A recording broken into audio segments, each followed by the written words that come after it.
şefimizi alkışlarla karşılayalım. Çünkü o kadar saygı duyarak geldik buraya. 8'de hazırdı. Bütün eşyalarıyla. Søren Selin, stage is yours. Thank you very much. Thank you. Hello. Okay. Thank you so much for the kind introduction. My name is Søren Selin. This is Damien Quintana, and we come from restaurant AOC in Copenhagen. The food we make in AOC is it's a 20-course tasting menu. So we're serving many small dishes, and we want to take the guests on a journey. We use local ingredients. We are very seasonal, and the goal of my mission is that when you come and eat in AOC, you have an experience that you will remember for some years. My approach to cooking is quite simple.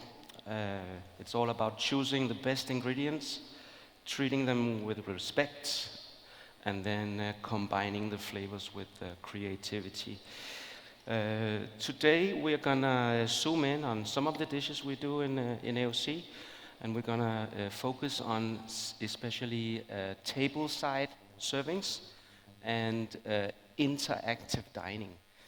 So we're actually gonna be cooking 3 dishes for you today,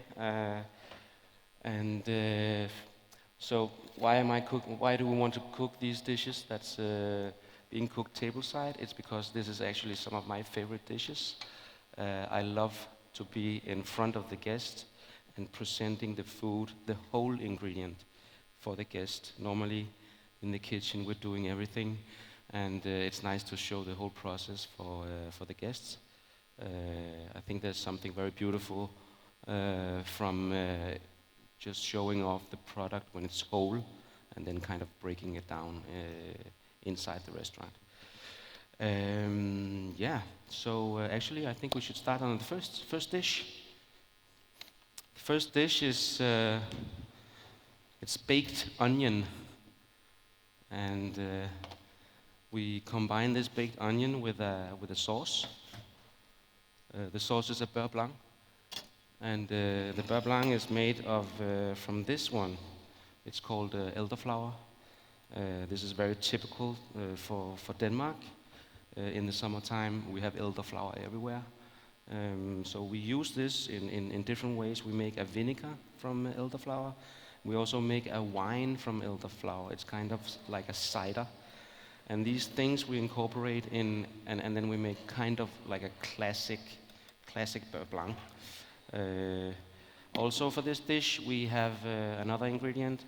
It's caviar, and we get this caviar from Bulgaria.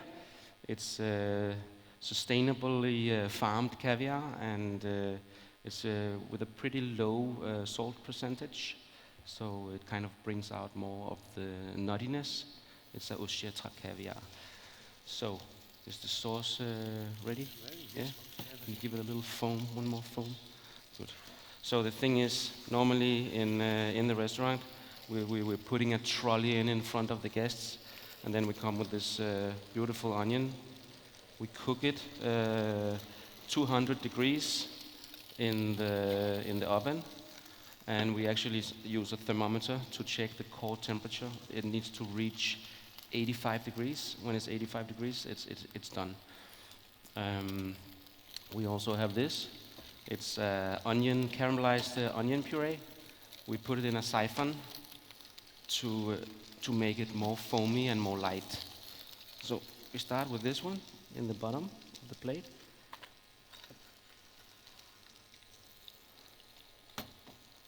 And then kind of open up the onion.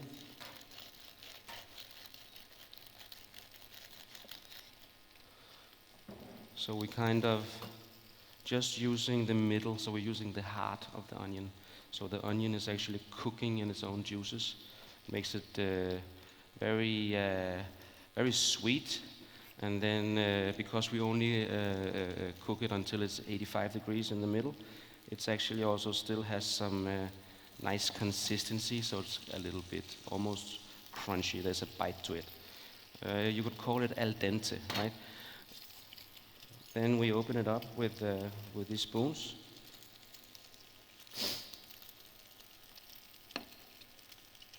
So we're just using the middle, like the heart of the onion.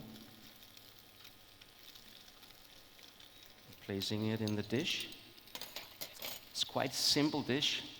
And that's also why I love to make tableside presentations, because you don't have to work that much with the aesthetics. I think you can focus more on just flavor. So actually, we just finish it off with the caviar right here. A nice big dollop. The flavor combination of the caviar and the onion and the elderflower is just, in my opinion, surprisingly good. So this is the beurre blanc with the elderflower inside, and we just put that around the dish. I don't know if you can see it on the screen, but this is how we make it.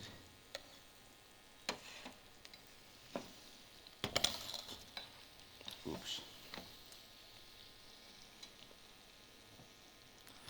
This is it, the first dish. It's baked onion, caramelized onion puree, elderflower beurre blanc, and Osietra caviar.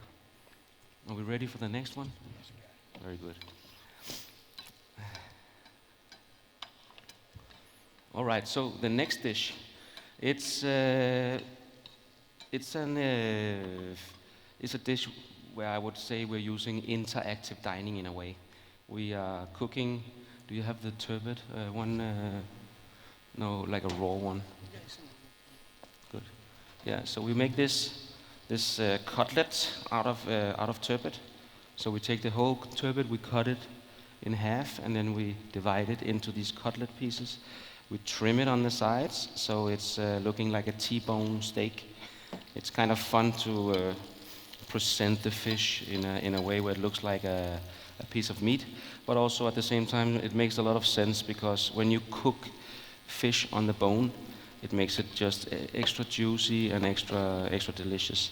So it's about aesthetics, but it's also about bringing out the best flavor. This turbot dish is, we combine the turbot with another flavor, and it's the flavor comes from juniper. It's like this juniper bush we serve it on. And then we also have like these green juniper berries. This is what the English people use for making gin. So it has a very sharp flavor with citrusy notes. It's very delicious. We make this into a salt that we season the fish with. Yeah, that's good. Yeah, so this dish, it's coming in, and then the guest actually has to just break the fish apart and eat it with their hands. This is a way, that's why I call it interactive dining, because we're kind of forcing the guest to interact with the product in a way where, for me, it's like trying to connect the guest to the environment, to the fish. I think in these modern days, many times people are used to just going to the supermarket and getting like fish in a little plastic box and meat in a plastic box. So I think it's nice when you're going out to eat that you're getting like this experience about being close to the actual product. And yeah, some people in the restaurant get a little frightened, but you shouldn't be frightened. It's just a fish, you know. So we glaze it up. It's been cooked. After cooking, like I said, on the bone. Now it looks like this. And we cook it with the skin after we remove the skin from the sides. And this is also something that helps keeping it extra juicy and nice. Then we glaze it up with this. This is a reduced turbot stock with reduced caramelized buttermilk whey that we reduce. It gets very, very acidic, and at the same time you get like these caramelized notes. Just a little bit of seasoning here. And placing the turbot like this. And yeah, this is my take on interactive dining from restaurant AOC, where the guest is interacting with the food, and also we're bringing a little bit of nature into the restaurant. Turbot with the juniper. Are we next? Are we ready for the next one, Monsieur? Very nice. Yeah. Yeah. So we're finishing off with a dessert. The dessert is made from plums. It's these we call them dragon blood plums because they're red all the way through, and they are very delicious. It's again about the seasonality. The plum season is just going on in Denmark right now. So we're using not just the flesh of the plum, we also use the inside of the plum. So if you break down the plum, do you have a knife? Maybe I can show. Yeah. I'm gonna show here if you can see it on the screen. You can see it's red all the way through. And then the thing is that inside you have a stone. And if you take that stone and you crack it open like a nut, inside that stone you're gonna find this little thing. That's like a very brilliant little thing. It has a very powerful taste of like bitter almond, marzipan-y flavor. We use this to infuse in cream, and then we whip the cream, and then tableside we put on the cream. Other than that, we have this little tart shell. It's made with malt. And then we have different purees. This is a plum puree. It's made with just baked plums and umeboshi plum, the Japanese plum that's been salted and fermented. So it makes a little bit of salty umami flavor to the dish. Then we have this miso caramel. So it's like a basic caramel, and then in the end we incorporate miso. And then we make our own walnut marzipan. It's basically walnuts and then a sugar syrup, and we blend it all together until it gets this marzipan consistency. Yes. We're finishing off the dish with this oxalis, it's called. I don't know if you have it here in Turkey, but I'm pretty sure you have. It's very nice and acidic. And then I'm just going to bring the dish. Where do you have it? Very good. So this is the tartelet. So we fill it up with the different creams. On top we put the plum. And then we garnish. This is why I made it in advance, because it takes a long time to garnish. We finish it off with all these beautiful oxalis leaves.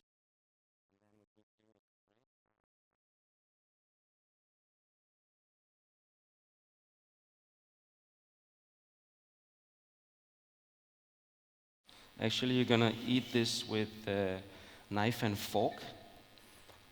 And then the thing that we do, this is like a halfway tableside presentation. It comes into the table like this, but then we kind of finish it in front of the guest with this delicious whipped cream with the plum kernel infused. We put that on in the middle, like this. Whoop. And then the last little thing we do is that we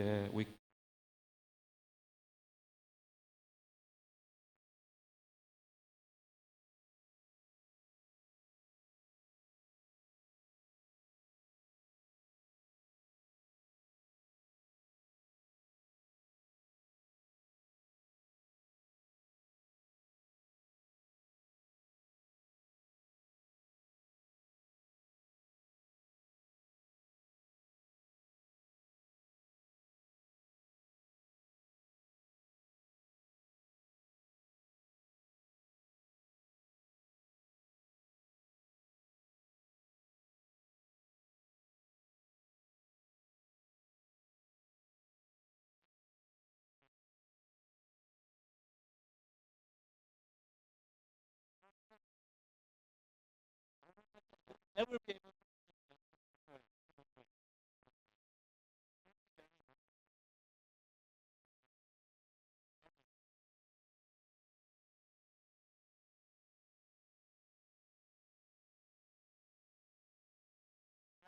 say